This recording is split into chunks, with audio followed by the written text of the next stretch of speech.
Halo, ketemu lagi dengan saya Nika Dek Sutini.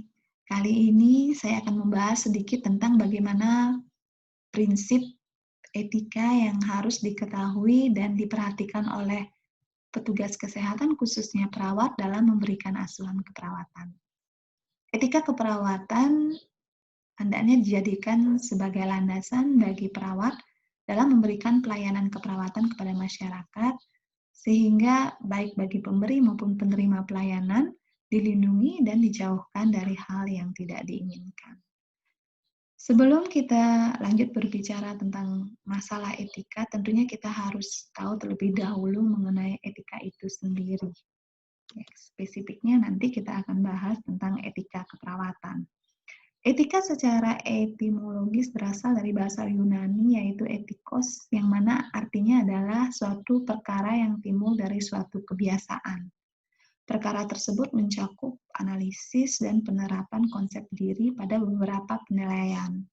Seperti misalnya penilaian terhadap benar salah, baik buruk, tanggung jawab, dan tanggung gugat. Ketika etika tersebut dikaitkan dengan keperawatan, di mana hal ini adalah keperawatan merupakan sebuah profesi, maka muncullah suatu istilah yang dikenal dengan etika profesi. Apa sih yang dimaksud dengan etika profesi atau khususnya di sini adalah etika keperawatan? Jadi secara umum etika profesi ini adalah suatu sikap etis yang harus dimiliki oleh seorang profesional sebagai bagian integral dari sikap hidup dalam mengembangkan tugas keprofesiannya dengan menerapkan norma-norma etis umum pada bidang sesuai dengan profesionalitasnya dalam kehidupan bermasyarakat.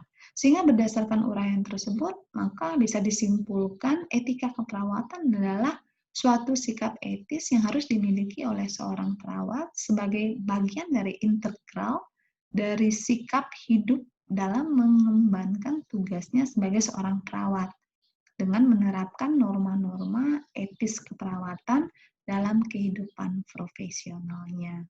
Nah, sebagai seorang perawat atau di sini calon perawat, khususnya mahasiswa keperawatan, tentunya harus mengetahui etika profesi ini dengan seksama. Selanjutnya mengamalkannya dan menerapkannya dalam kehidupan profesional, khususnya ketika memberikan asuhan keperawatan. Oke, selanjutnya mari kita bahas apa saja prinsip etika dalam keperawatan.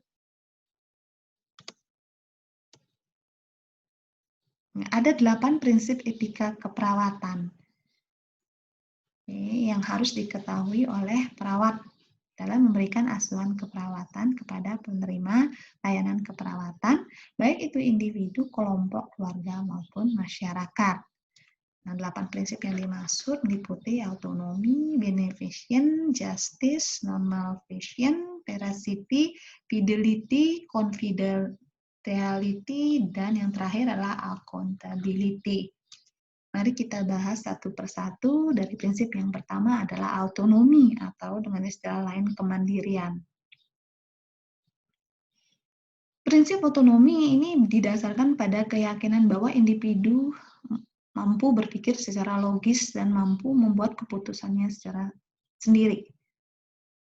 Orang dewasa mampu memutuskan sesuatu dan orang lain harus menghargainya. Itu merupakan dasar dari prinsip autonomi yang harus kita pahami.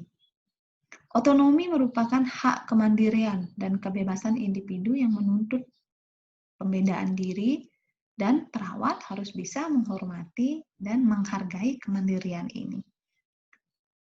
Salah satu contoh yang tidak memperhatikan otonomi, misalnya ketika perawat tidak melakukan diskusi dengan pasien dan keluarganya ketika menyusun suatu rencana kegiatan yang akan diterima oleh pasien itu sendiri. Hal ini dilakukan karena perawat menganggap bahwa pasien maupun keluarganya kurang memiliki kemampuan dalam mengambil keputusan ketika diminta memilih sendiri intervensi keperawatan untuk mengatasi masalahnya. Mungkin hal ini didasarkan karena perawat menganggap bahwa pasien maupun keluarga tidak memiliki pengetahuan yang cukup terkait dengan intervensi medis. Nah, padahal secara konsep, ketika seorang perawat menyusun rencana keperawatan, maka perawat itu harus melaksanakan perannya sebagai konsultan atau advokat, di mana perawat seharusnya bisa menjadi tempat konsultasi, berbagi pikiran terhadap tindakan keperawatan yang akan dipilih dan diterima oleh pasien selama perawatan. Oke, jadi prinsip autonomi ini perlu dipahami dan dipegang oleh seorang perawat ketika memberikan asuhan keperawatan sehingga kita tidak terkesan memaksakan suatu intervensi yang akan dilakukan dan diterima oleh perawat itu sendiri. Selanjutnya, prinsip beneficent atau berbuat baik. Prinsip ini menuntut perawat untuk melakukan hal yang baik sesuai dengan ilmu dan kiat keperawatan dalam melakukan pelayanan keperawatan. Contohnya misalnya ketika perawat menasehati pasien dengan penyakit jantung tentang program latihan untuk memperbaiki kesehatan secara umum. Tapi di lain pihak, perawat menasehati untuk tidak melakukan karena alasan risiko serangan jantung. Nah, hal ini merupakan penerapan prinsip beneficent atau berbuat baik. Walaupun memperbaiki kesehatan secara umum adalah suatu kebaikan, namun menjaga risiko serangan jantung adalah prioritas kebaikan yang harus dilakukan oleh perawat. Prinsip yang ketiga ada justice atau keadilan. Nilai ini direfleksikan ketika perawat bekerja sesuai ilmu dan kiat keperawatan dengan memperhatikan keadilan sesuai dengan standar praktis dan hukum yang berlaku.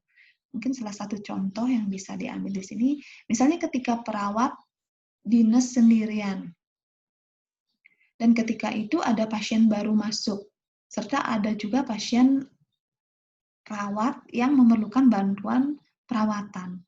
Maka perawat harus mempertimbangkan banyak faktor untuk memutuskan yang mana harus diprioritaskan dalam pemberian asuhan keperawatan di sini. Dengan mempertimbangkan asas keadilan, maka perawat di sini harus mampu membuat prioritas dalam memberikan asuhan keperawatan kepada pasien, disesuaikan dengan kebutuhan pasien itu sendiri dan risiko-risiko yang mungkin dialami oleh pasien apabila terjadi keterlambatan dalam pemenuhan kebutuhan tersebut. Prinsip berikutnya adalah non-malfeasance atau tidak merugikan. Prinsip ini berarti seorang perawat dalam melakukan pelayanannya sesuai dengan ilmu dan kiat keperawatan dengan tidak menimbulkan bahaya atau cedera fisik dan psikologis pada pasien.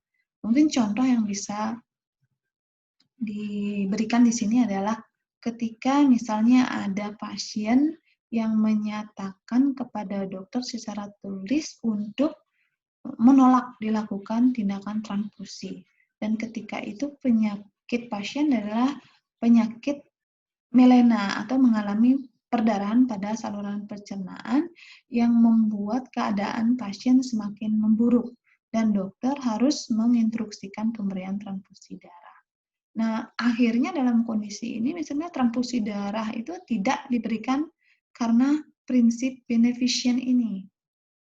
Ya, walaupun pada situasi ini juga terjadi penyalahgunaan prinsip tidak merugikan. Prinsip berikutnya adalah veracity atau kejujuran. Prinsip ini tidak hanya dimiliki oleh perawat, namun harus dimiliki oleh seluruh pemberi layanan kesehatan untuk menyampaikan kebenaran pada setiap pasien. Untuk meyakinkan agar pasien itu mengerti tentang status kesehatannya. Informasi yang diberikan harus akurat, komprehensif, objektif, dan kebenaran merupakan dasar membina hubungan saling percaya. Pasien memiliki otonomi sehingga mereka berhak mendapatkan informasi yang sebenarnya yang ia ingin ketahui. Contoh misalnya aplikasi penerapan prinsip kejujuran dalam memberikan asuhan keperawatan. Misalnya pada suatu kondisi Nyonya A masuk rumah sakit dengan berbagai macam fraktur karena kecelakaan mobil yang dialaminya, di mana suaminya juga ada dalam kecelakaan tersebut dan dinyatakan meninggal dunia. Nyonya A selalu bertanya-tanya tentang keadaan suaminya. Dokter ahli bedah berpesan kepada perawat untuk jangan dulu memberitahu informasi kematian suaminya kepada pasien, dengan alasan menjaga kesehatan psikologis pasien itu sendiri sebelum dilakukan tindakan pembedahan. Dalam kondisi ini, perawat dihadapkan pada konflik kejujuran. Apakah dia harus menyampaikan informasi yang sebenarnya sesuai dengan kebutuhan pasien atau mengikuti instruksi dokter dengan alasan menjaga kestabilan kesehatan psikologis pasien sebelum dilakukan tindakan pembedahan. Selanjutnya, aplikasi atau penerapan prinsip fidelity dalam pemberian asuhan keperawatan. Prinsip ini sama artinya dengan menepati janji. Tanggung jawab besar seorang perawat adalah meningkatkan kesehatan, mencegah penyakit, memulihkan kesehatan, dan meminimalkan penderitaan.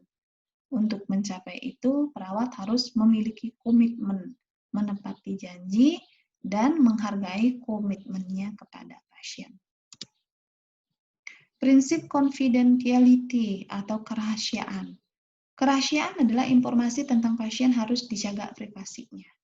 Dokumentasi keadaan kesehatan pasien hanya bisa dibaca guna keperluan pengobatan, upaya peningkatan kesehatan pasien, dan atau atas permintaan pengadilan.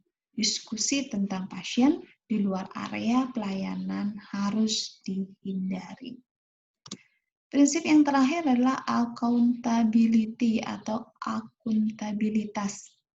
Akuntabilitas merupakan standar yang pasti bahwa tindakan seorang profesional dapat dinilai dalam berbagai kondisi tanpa terkecuali. Contoh yang mungkin bisa diambil di sini adalah perawat bertanggung jawab pada diri sendiri, profesi, pasien, sesama teman sejawat, karyawan, dan masyarakat. Jika perawat salah memberikan dosis obat kepada pasien, perawat dapat digugat oleh pasien yang menerima obat. Nah, itulah ke-8 prinsip dalam etika keperawatan yang harus diketahui dan dipahami, serta diterapkan oleh seorang perawat dalam kehidupan profesi dan kehidupan bermasyarakat. Tentunya akan banyak halangan dan rintangan yang akan dihadapi oleh perawat dalam menerapkan 8 prinsip etika tersebut. Hal ini muncul karena adanya dilema etika yang terjadi di lapangan. Nah, pada video pembelajaran berikutnya, saya akan membahas sedikit dilema etik keperawatan. Dan sampai di sini dulu pembahasan kita kali ini. Sampai ketemu pada pembelajaran berikutnya. Terima kasih dan sampai jumpa.